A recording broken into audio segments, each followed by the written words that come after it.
Serpents dans le monde pour lequel même les pythons géants légendaires et non confirmés sont comme des Pékinois face à un bulldog. Il s'agit du serpent le plus grand et le plus fort de l'histoire de la planète, le Titanoboa. Ce mastodonte vivait il y a environ 60 à 55 millions d'années. Son habitat comprenait le territoire de l'actuelle Colombie, bien qu'il ait pu être beaucoup plus vaste. Cet énorme serpent était un super prédateur de son temps. Il aurait pu chasser les dinosaures et qui sait, peut-être que cette météorite a vraiment mis à mal la population, mais ce sont des monstres comme le Titanoboa qui les ont achevés. Croyez-moi, quand on parle de monstres, on n'exagère pas. Ce reptile pouvait atteindre 15 mètres de long et peser près d'une tonne.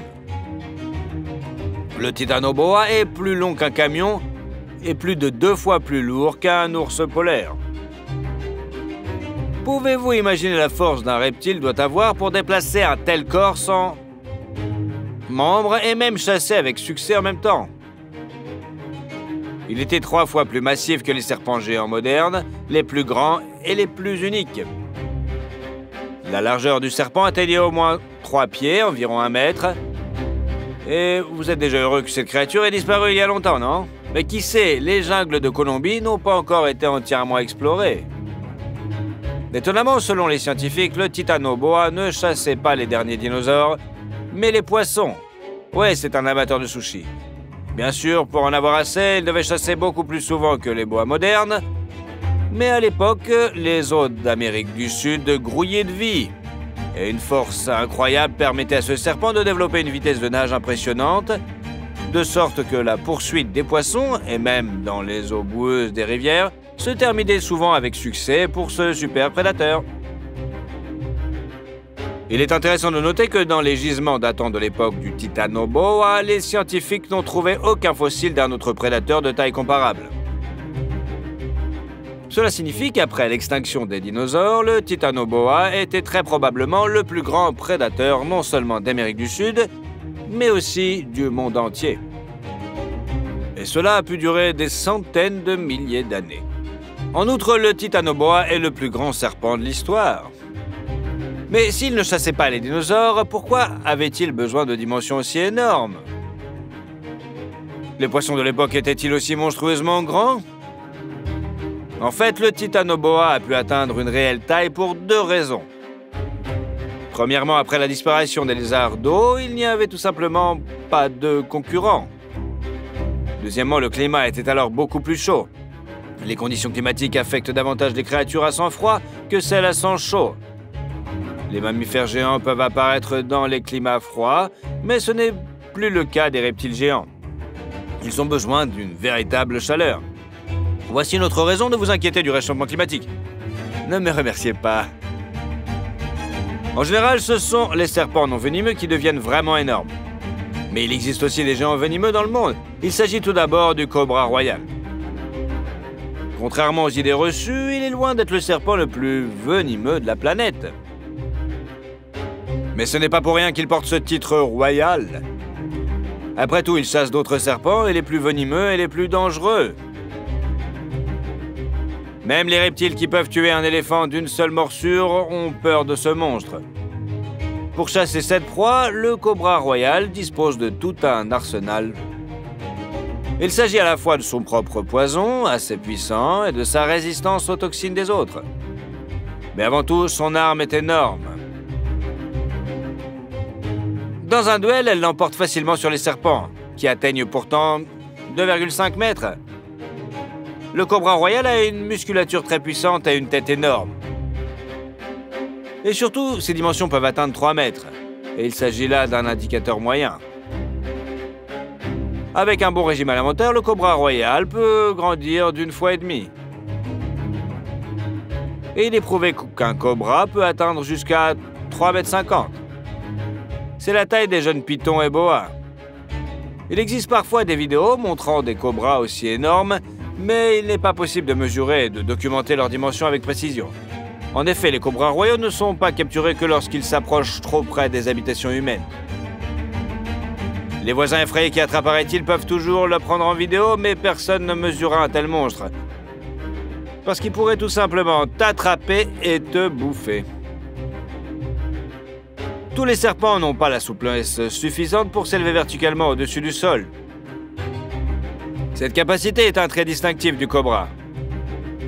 Ainsi, le cobra royal géant peut s'élever environ à 1,50 m au-dessus du sol lorsqu'il surveille la région. Il peut ainsi dominer un léopard ou un loup et regarder une personne dans les yeux en étant pratiquement à la même hauteur qu'elle. Le cobra royal est si grand et si fort qu'il chasse parfois non seulement les serpents venimeux, mais aussi d'autres serpents géants. Par exemple, il peut se battre avec un python s'il est encore assez jeune. Leur duel est plutôt épique. Le python a l'habitude de former des anneaux d'étranglement autour de ses proies. Le cobra utilise sa masse différemment. Il se bat simplement avec un autre serpent, essaie de le plier sous lui et combine le combat avec des morsures venimeuses. Le python essaie de briser les côtes du cobra ou au moins de l'étrangler. Mais le poison a déjà pénétré dans son corps. Avec une telle différence de taille, il n'a aucune chance. Le cobra royal peut faire face à des serpents beaucoup plus grands. Le mamba noir est un autre serpent venimeux qui peut atteindre la taille d'un python. Le plus grand individu recensé a atteint 4,50 m, mais si le cobra royal utilise sa taille pour combattre sa victime, le mamba noir se montre beaucoup plus effrayant. Il est l'un des rares serpents à pouvoir poursuivre ses proies et il a besoin d'un long corps pour développer une vitesse comparable à celle d'une personne qui court.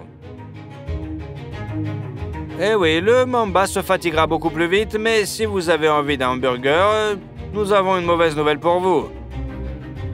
Le venin du mamba noir est rapide, tout comme sa morsure. Il se propage très rapidement dans le corps, provoquant un gonflement, une terrible douleur brûlante et parfois une nécrose des tissus. Il s'agit d'un poison à la structure complexe qui agit principalement comme une neurotoxine et arrête la respiration. Si un serpent vous mord le doigt, il faut quelques heures pour que le sérum pénètre dans l'organisme. Il s'agit du visage ou de la poitrine et il ne faut que 30 minutes. Un poison aussi puissant et des dimensions aussi grandes permettent au mamba noir de n'avoir peur de personne, à l'exception du blaireau et de certains prédateurs spécialisés dans la chasse aux serpents venimeux, comme la mangouste ou cet oiseau-là. Et même ces derniers doivent faire tout leur possible pour ne pas se transformer eux-mêmes en repas. Quel est le serpent géant qui vous a le plus frappé? Répondez dans les commentaires et n'oubliez pas de vous abonner. C'était intéressant d'être avec vous.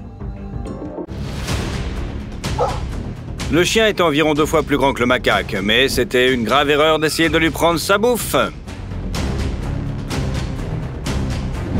Les crocs et les grognements du chien n'ont fait aucune impression sur le primate. Il s'est empressé de passer à l'action, et avec lui, ses congénères. Le chien a dû s'enfuir, la queue entre les jambes. Un python a attaqué un groupe de macaques. Le serpent comptait sur le fait que lorsqu'on attaque un grand groupe de victimes, au moins l'une d'entre elles sera capturée. Le reptile avait raison. Il serre déjà le pauvre animal avec des anneaux. Le python est incroyablement fort. Pour étrangler sa victime, il n'a pas besoin de chercher le coup. Il serre tout le corps du singe jusqu'à lui faire littéralement sortir l'air de ses poumons. En outre, le reptile broie les os et endommage les organes internes de sa proie.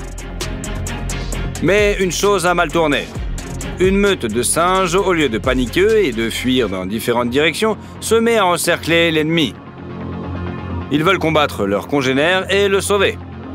Une loyauté inattendue envers leur espèce, surtout s'ils l'ont considéré qu'au sein de la meute, les mœurs ne sont pas des plus aimables, qu'il y a souvent des bagarres et des partages de nourriture. Mais un ennemi extérieur commun est une bonne raison de s'unir. Le serpent ne s'attendait pas à cela. Il semble découragé. Les macaques sont de tous les côtés. Ils sont prudents et lents à s'approcher, mais le reptile n'essaie pas d'attaquer un autre primate, car il n'est pas sûr d'avoir fini sa première victime. Mais l'anneau d'encerclement se resserre et les singes les plus courageux tentent de sortir leurs congénères des anneaux du python. Le serpent doit repousser l'attaque et s'acharner sur les primates au courage inattendu. Cependant, le reptile n'a pas pu avoir personne d'autre. Bien qu'il ait maîtrisé sa victime et qu'il ait pu l'avaler, les primates se sont rassemblés autour du reptile. Ils semblaient pleurer leur perte. Si tu penses qu'il s'agit d'un cas unique, tu te trompes. Même si le python est 5 fois à 7 fois plus long que le macaque, cela ne lui donne pas un avantage certain sur une telle victime. Un singe se défend désespérément, même si le combat se déroule dans des conditions désavantageuses. Par exemple, l'objectif de la caméra a capté le cas d'un python essayant d'attraper un macaque dans l'eau. Le serpent a un avantage. L'eau supporte le poids important de l'animal, sans pattes, et augmente considérablement sa manœuvrabilité. Les pattes du primate, en revanche, sont limitées par la densité de l'eau. Mais le singe se défend désespérément et non seulement ne laisse pas les mâchoires du serpent se refermer sur son corps, mais il contre-attaque avec succès. Sans griffes ni crocs puissants, le macaque ne peut pas infliger de dégâts mortels à un ennemi aussi sérieux, mais il pourra le fendre sans problème. Le serpent ne s'attendait pas à une telle rebuffade, le singe est incroyablement agile. Le reptile peut se précipiter et mordre, mais son arme principale, sa mâchoire, qui retient la proie tandis que le reste du corps lance ses anneaux. Si le primate s'est suffisamment éloigné de la tête et qu'il manœuvre constamment, il a une chance d'éviter d'être projeté tout en continuant à frapper et à mordre le corps de son adversaire. Même si un python parvient à maîtriser un seul singe, ses compagnons de meute ne lui permettront pas de procéder tranquillement à la dévoration de sa nourriture. Le python peut avaler sa proie en entier, même si elle semble beaucoup plus grosse que sa tête et son cou. Grâce à son pharynx mobile, le serpent peut avaler non seulement un macaque, mais aussi un cerf. Sauf que cela demande un petit effort. Au moment de se nourrir, le serpent est vulnérable, car il ne pourra pas attaquer un insolent qui s'interposerait dans le processus. Le python le sait, et les singes le savent aussi. Par conséquent, le reptile ne peut tout simplement pas commencer à manger, car il serait immédiatement attaqué par des ennemis qui veulent, sinon se venger, du moins chasser et se défouler sur l'ennemi. Certes, le serpent s'est accommodé de la victime, mais à quoi bon ? Il est peu probable que les primates poursuivent réellement un python pendant longtemps ou qu'ils le gardent en l'empêchant de manger son repas. Mais les primates feront tout pour montrer que les chasser demandent beaucoup plus d'énergie que ce que le prédateur tirera d'un tel repas. Un singe déjeunait sur le rivage et un morceau de nourriture est tombé dans l'eau. Le poisson s'en est aperçu et décida de ramasser la nourriture. Mais ce fut une erreur. Le primate a réagi avec une agressivité inattendue. Il semblerait que la nourriture soit tombée et que l'animal ne veuille pas la ramasser. Sauf que le singe a refusé de partager avec le poisson sous la forme la plus agressive qui soit. Il est difficile de dire ce qui se passe exactement ici. Une seule version vient à l'esprit. Le singe est en train de taquiner tout un groupe de tigres. Les grands félins sont dans l'eau, ce qui rend leur mouvement difficile, mais ils parviennent tout de même à sauter à de grandes hauteurs. Mais cela ne sert à rien. Le singe semble faire semblant d'être à deux doigts de tomber dans les griffes de ses ennemis. Les tigres n'attendent que cela, mais ils ne le feront pas car les moindres gestes du primate sont calculés. Mais quel est son but ultime alors, hein ? Le singe s'amuse-t-il simplement? Aime-t-il les sports extrêmes? Deux primates ont décidé de prendre un autre singe comme animal de compagnie. C'est du moins l'impression que l'on a eue en voyant cette scène. Les deux énormes gorilles n'en peuvent plus de partager le singe à queue et se le disputent littéralement. Le petit primate est sous le choc, il ne pensait pas être divisé de la sorte. Et les gorilles sont très prudents. Il semble que le bébé ne soit pas blessé. Mais c'est quand même assez effrayant, non? Quand les macaques se ressemblent à en meute énorme, c'est un peu inquiétant, non? Mais ils sont loin d'être les singes les plus dangereux et les plus puissants du monde. Ce python a fait la plus grosse erreur de sa vie. Il a attaqué des babouins. Ces primates se rassemblent également en meute, et bien que chaque babouin soit beaucoup plus petit qu'un chimpanzé ou un gorille, même un seul primate de cette espèce représente une terrible menace. Et lorsqu'ils travaillent ensemble, ils peuvent même affronter un énorme serpent de la longueur d'une voiture. Ce python ne savait pas à qui il avait affaire. Lorsque les babouins se sont remis du choc initial, ils ont attaqué le serpent avec une fureur incroyable. Regardez comme ils ont commencé à le traîner sans effort sur le sol avec cette proie. Les coups d'un babouin peuvent facilement percer les écailles d'un gros serpent et ces crocs sont une arme qui mettrait même une vieille lionne mal à l'aise. Il est étrange qu'un primate puisse faire entrer des dents aussi longues dans sa bouche. Et elle n'a pas peur de s'en servir. Le babouin mord encore et encore, enfonçant ses dents profondément dans la chair de sa cible. Il n'y a pas de smilodonte dans le monde moderne, mais nous avons le babouin, le singe à dents de sabre. Mais ce qui compte le plus, c'est sa rapidité et son indomptabilité. Le singe se bat avec des mouvements d'une rapidité insaisissable, des prises, des coups de poing, des morsures qui l'assènent sous de multiples angles. Toute une meute de primates enragés et intrépides a déchaîné une véritable grêle de coups sur le python. Le serpent ne sortira pas de ce mauvais pas. Même s'il survit et parvient à s'enfuir en rampant, les dégâts qu'il a subis l'empêcheront de chasser efficacement. Mais les babouins ne laisseront probablement pas le reptile en vie.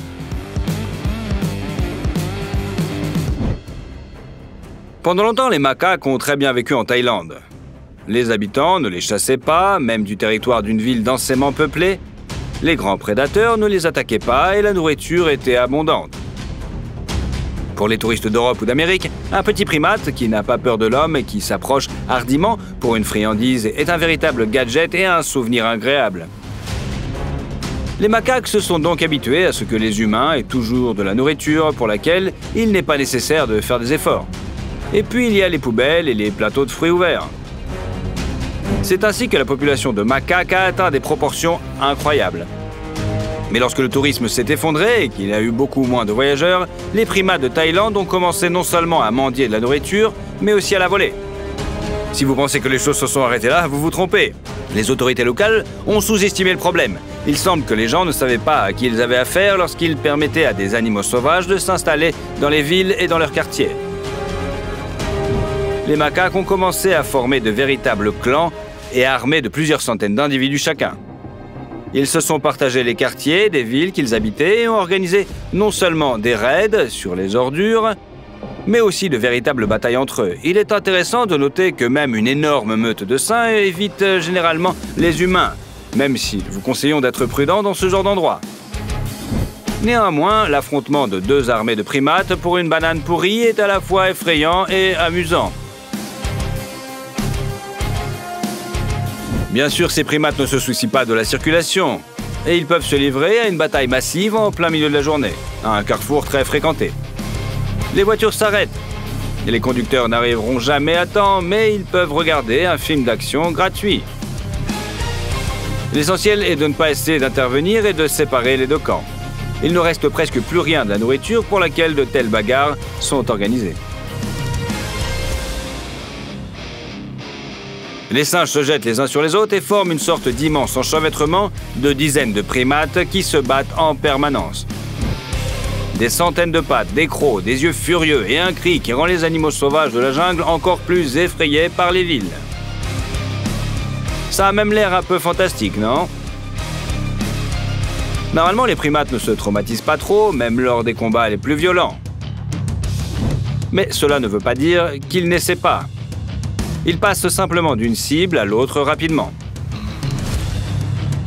Les singes peuvent combattre une douzaine d'adversaires en un seul combat. Ce faisant, ils semblent développer une sorte de tactique. Ils s'attaquent les uns les autres de manière plus ou moins cohérente, tiennent la ligne de front, repoussent le groupe le plus faible loin des endroits favorables. Mais ceux qui battent en retraite ne s'enfuient pas dans la panique. Ils se retirent progressivement et se couvrent les uns les autres. Dès qu'au moins un couple de singes s'affrontent dans un combat, ils sont immédiatement rejoints par une douzaine d'autres de chaque côté. Ces singes sont étonnamment loyaux envers les membres de leur groupe. Ils les soutiennent dans la bataille et répondent immédiatement à toute provocation par un coup.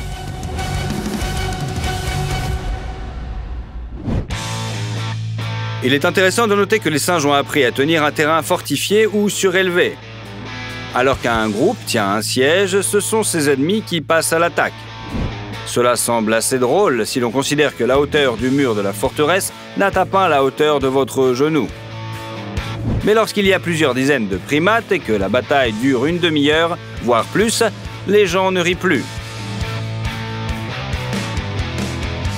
Les primates qui ont occupé la hauteur jettent leur adversaire à terre, les rabrouent vertement, mais l'armée en marche continue son attaque obstinée. Pendant ce temps, la circulation autour d'eux est paralysée. On ne peut que se réjouir que cette guerre des singes des rues ait touché les espèces de primates qui ne savent pas se servir de bâtons et de pierres comme armes. Mais même ce combat au corps à corps semble assez brutal si l'on considère que la taille de chaque macaque est inférieure à la longueur du bras d'un homme adulte.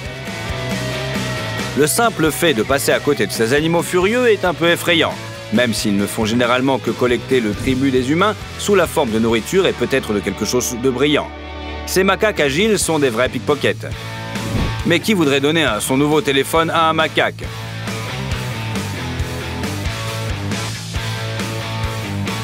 Plusieurs générations de macaques ont déjà grandi en ville de cette manière. Ils défendent farouchement leurs terres contre les parents sauvages de la forêt, comme si les villes appartenaient aux singes. Cela protège peut-être les villes d'un afflux encore plus important de primates, mais le problème est que les macaques adaptés à la ville ne savent pas comment survivre dans la forêt. Ils sont peut-être aguerris les uns contre les autres, mais ils ne savent pas se débrouiller seuls pour trouver de la nourriture. En outre, les prédateurs représentent une plus grande menace pour eux que pour leurs congénères sauvages. Nous ne pouvons qu'espérer que les défenseurs des animaux, en collaboration avec les autorités, trouveront un moyen de résoudre ce problème. C'est en 2019, au plus fort de la crise du tourisme, qu'il s'est posé avec le plus d'acuité. Mais même aujourd'hui, il ne faut pas sous-estimer les gangs de